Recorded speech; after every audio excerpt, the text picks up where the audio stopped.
Bonjour à tous et bienvenue au potager naturel.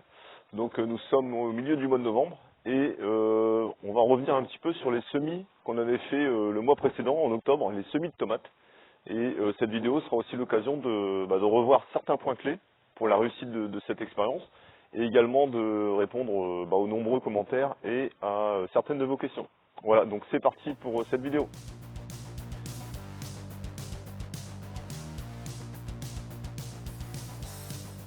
Donc le concept de l'expérience était de reproduire des repousses spontanées de plants de tomates. Et donc l'idée c'était de garder cette graine en dormance jusqu'au printemps, jusqu'au début des beaux jours, où en fait la graine spontanément d'elle-même elle aurait poussé dans notre bac. Donc l'idée au final c'était effectivement d'avoir des plants vigoureux et précoces dès le début du printemps, dès le début des beaux jours de votre région. Donc pour réaliser cette expérience, on avait planté des rondelles de tomates dans de la terre, dans un bac, et ce bac on l'avait stocké dans un endroit très frais de la maison pour reproduire justement la dormance de la graine.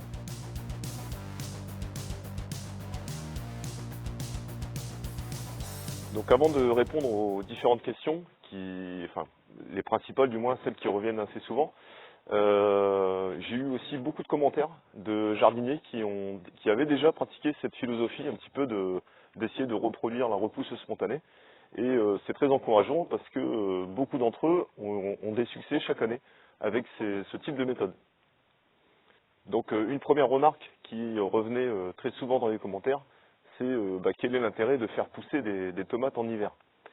Ça n'a jamais été question de faire pousser, il n'a jamais été question de faire pousser des tomates en plein hiver, puisque c'est tout à fait le contraire. L'idée c'est vraiment de maintenir la graine en dormance pendant l'hiver pour qu'elle-même en fait repousse spontanément au moment des beaux jours.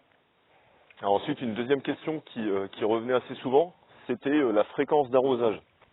Donc à partir du moment où vous avez planté vos rondelles de tomates dans la terre, il y a déjà énormément d'humidité au sein de votre rondelle de tomate. Et en plus, votre graine, elle est protégée par une sorte de gélatine, qui elle aussi est pleine d'humidité. Donc l'idée, c'était vraiment de maintenir une légère humidité, surtout pas détremper votre bac, parce que là, il y a un risque de pourriture de vos graines. Et puis, à la limite, il vaut mieux que votre bac soit plus sec que trop humide, parce que dans la sécheresse, votre graine, elle survit. Elle a cette capacité à survivre dans le sec, puisque c'est de cette manière-là qu'on les conserve d'ailleurs. Donc là, l'idée, c'est vraiment légèrement humide. Et enfin, il y avait une dernière question qui revenait très souvent, c'était quel était l'intérêt de conduire des semis spontanés dans un bac, puisqu'après, ces semis-là, ces plants-là, on va les replanter en pleine terre dans le jardin. Quel était l'intérêt? Alors en fait, il y en a plusieurs. Le premier intérêt, c'est que en faisant cette méthode, déjà vous avez vos parcelles qui sont libres. Vous n'avez pas de graines de tomates spontanées qui se baladent un peu partout. Ça vous permet d'amender votre sol sans vous soucier de l'endroit où vous avez pu mettre des rondelles de tomates dans votre jardin. Le deuxième intérêt, c'est les ravageurs. Là, votre bac de semis il est à l'intérieur de la maison. Vous pouvez surveiller vos semis et généralement ça se passe plutôt bien jusqu'au printemps. À l'extérieur, vous risquez d'avoir des ravageurs qui vont manger vos graines. Le gros intérêt également, c'est que à partir du moment où votre bac va commencer à se réchauffer et que les graines vont effectivement germer, c'est vraiment vous qui choisirez le bon moment pour transplanter vos plants.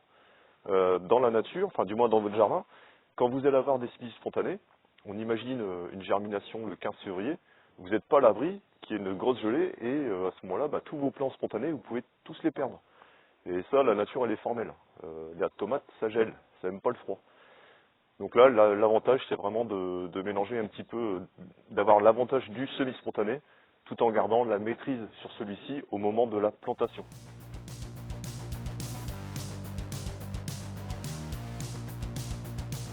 Donc là, ça ne vous a pas échappé, on a eu un mois d'octobre particulièrement chaud, donc pas forcément propice à ce type d'expérience du coup, et pas mal de jardiniers m'ont fait des retours comme quoi malheureusement leurs graines avaient déjà germé. Et ça m'arrive aussi, je vais vous montrer ça. Donc ici c'est le bac que j'avais réalisé, et on se distingue donc ça c'est des graines de tomates qui ont germé, forcément, puisque il a fait plus de 15 degrés au mois d'octobre. En observant bien, on remarque que toutes les graines n'ont pas germé, et ça ne concerne pas toutes les variétés aussi. Là, on a pas mal de cœurs de bœuf qui ont germé. Et les tomates cerises ici, par exemple, il n'y a rien qui est sorti. La San Marzano, une ou deux, pas plus. Donc ça veut dire qu'il reste encore des graines valides et qui, elles, seront entre guillemets programmées pour sortir au beau jour.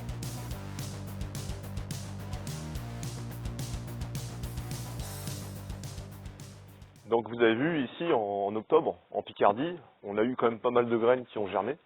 Donc j'imagine que dans d'autres régions de France, peut-être plus douces, vous avez une germination de presque de 100% des graines. Donc quand c'est comme ça, on doit s'adapter. Et moi je vais essayer de retrouver des tomates là dans mon jardin pour refaire 2 ou 3 pots, histoire d'assurer le coup. Mais je pense sincèrement que dans mon bac ici, il reste encore des graines qui n'ont pas encore germé. Voilà, donc là on arrive dans la serre froide. Et ça tombe bien puisque le dernier pied qui me reste c'est celui-là. Et c'est un semis spontané. Donc c'est un pied de tomate que j'ai laissé pousser, d'ailleurs il doit en avoir un ou deux. Et là il me reste une belle tomate. Voilà, ça fera l'affaire, elle est magnifique.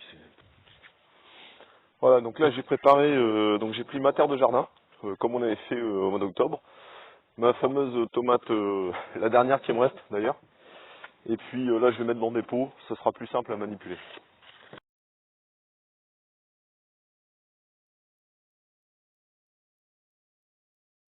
Là je remplis mes pots. Bon, la terre elle est assez fine, hein. Il n'y a pas de... si vous avez des morceaux grossiers, n'hésitez pas à mettre un coup de tamis. Mais bon là ici, c'est largement suffisant pour l'expérience. Donc là on va prendre notre tomate. On va essayer de prendre des belles rondelles au centre. C'est là où normalement il y a les plus belles graines.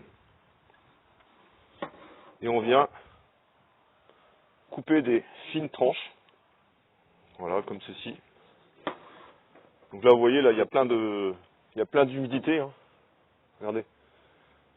Il y a plein d'humidité, donc là c'est même pas la peine d'arroser, hein. La terre elle est complètement humide. Voilà, et là on va venir recouvrir de terre fine. Donc là c'est pratiquement ce qui se passe dans la nature. On essaie d'imiter un petit peu le cycle naturel de la tomate qu'on a oublié, qui pourrit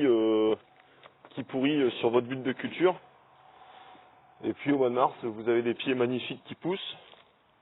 Des fois on se demande de où ça vient. Et là c'est ni plus ni moins la même chose, sauf que on essaie de maîtriser un peu plus le cycle naturel. Et pour autant, ça permettra d'avoir des beaux pieds de tomates. Donc là, pour finir, on n'oublie pas de mettre des étiquettes avec la date du semis spontané ou semis anticipé. Je conserve évidemment mes premiers semis que j'avais fait au mois d'octobre, parce que je suis quasiment sûr qu'il y en a encore qui vont pouvoir germer, il n'y a aucun souci. Et ceux-là, je suis certain qu'ils ne vont pas germer, parce que là, on sent vraiment l'hiver qui approche, là, il fait vraiment très froid.